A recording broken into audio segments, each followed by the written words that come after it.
Imagine yourself riding a beautiful horse on a mountain ledge overlooking a grassy valley, seeing a herd of elk or a family of moose. I have personally experienced this, and I believe it is a beautiful sight, and I think that many of you would think so as well. Camping with your horses can be a great experience, so I'm going to tell you a little bit about where you can go, what you will need, and some rules that you need to follow so you don't get in any trouble.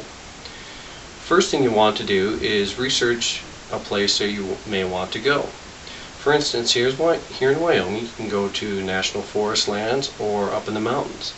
You can go to the Sierra Madre Mountain Range, which is by Laramie, the Teton Range, which is up by Yellowstone in the northwest corner of the state, or you can go to the Bighorn Mountains, which is in the north central part of the Wyoming, just to name a few.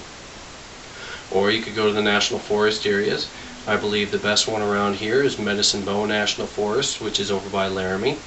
Or you can always go up to the Yellowstone area. However, if you go up to Yellowstone, you are not allowed to camp inside the park.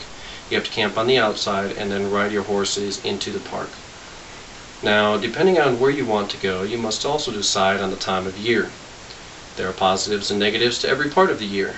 You have to take in consideration temperature, whether or not bugs are going to bother you, and of course whether it's going to be raining or snowing. I prefer the fall time myself because it's just a beautiful sight with all the leaves changing colors.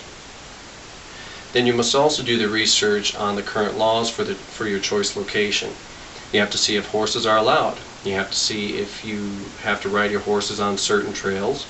You also have to see if you may have to pay for the camping or if you need special feed for your horses.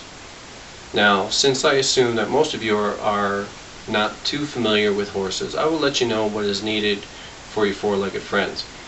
First and foremost, you need to make sure that you have feed and a way to water them.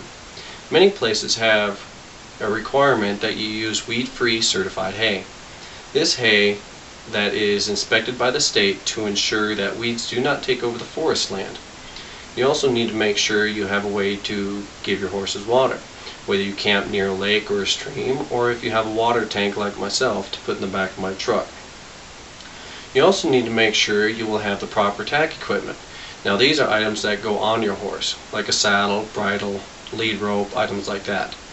Make sure they are good in shape and won't break down on you while you are on the trail. You will also need to make sure you have some type of a portable corral or some rope to string in between trees for your horses to stay while back at the camp. Then, of course, you can't forget about the camping gear that will be needed for yourself. I have a trailer with living quarters in it, so I don't have to worry about a tent. However, I do still need to bring the cooking equipment and sleeping gear, of course, like that stuff. It is always a good idea to bring with you trail maps as well. That way you make sure you know where you're going, and hopefully you won't get lost, but you can also bring a GPS that will help you out as well.